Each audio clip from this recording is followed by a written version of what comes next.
y a ce fameux alignement des astres qui, à court terme, nous promet un regain de croissance au-dessus des fatidiques 1,5%. Un rythme de croissance qui, en théorie, nous permettrait d'inverser au moins transitoirement la courbe du chômage. Mais les cycles de reprise ne durent que ce que durent les cycles, l'espace de quelques années. Et au-delà, c'est une croissance zéro qu'entrevoient nombre d'économistes pour des raisons sur lesquelles je ne reviens pas ici. D'abord, d'ordre démographique.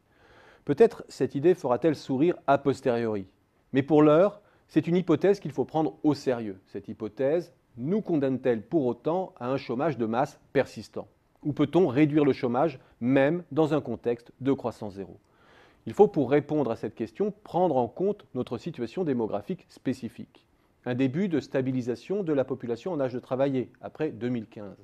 Mais une hausse probable de la population active de l'ordre de 0,2% l'an, compte tenu de l'allongement de la durée de cotisation des seniors.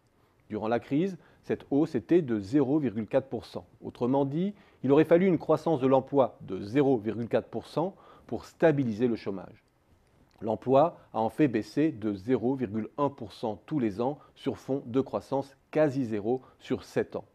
0,2% pour être plus précis.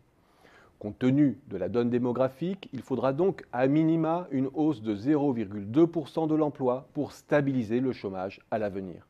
En Allemagne, compte tenu du recul de la population en âge de travailler, une baisse de l'ordre de 0,4 ou 0,5% de l'emploi suffirait à stabiliser le chômage. La question se pose donc en France dans les termes suivants. Peut-on augmenter l'emploi de 0,2% sur fond de croissance zéro? A priori non. Une telle liaison entre croissance et emploi défie les régularités historiques et impliquerait un recul tendanciel de la productivité. Mais il faut aussi noter que certains pays y sont parvenus dans la crise, une période qui nous permet d'expérimenter un contexte de croissance zéro ou proche de zéro à taille réelle.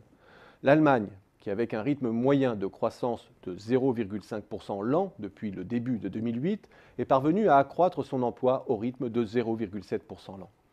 L'Autriche, qui avec 0,5% de croissance tendancielle, a connu une hausse de 0,8% de l'emploi.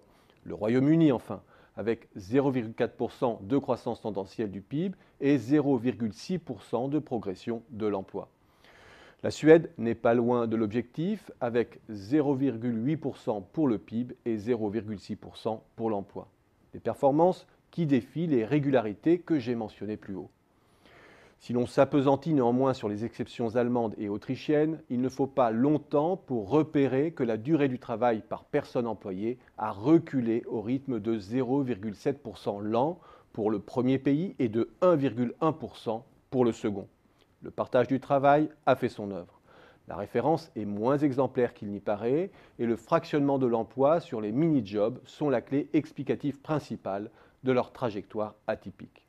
Côté britannique, on connaît aussi le levier qui a permis d'enrichir le contenu en emploi de la faible croissance. Depuis 2008, l'Office national des statistiques estime que les 2/3 des emplois créés l'ont été sous le statut d'auto-entrepreneur, avec un revenu médian qui a chuté de 27% depuis le début de la crise. Une proportion croissante de cols blancs a basculé sous ce statut avec des durées du travail accrues et des rémunérations moindres. Partage du travail, mini-jobs sous-rémunérés, dégradation des compétences et de la productivité. Les pays de référence n'offrent malheureusement pas d'autre issue que de jouer la mobilisation de la main-d'œuvre peu qualifiée en jouant sur la diminution des bas salaires. In fine, nos économies savent inverser la courbe du chômage à contre-courant des mouvements spontanés, mais elles ne savent pas le faire sans dégrader les perspectives de productivité à long terme.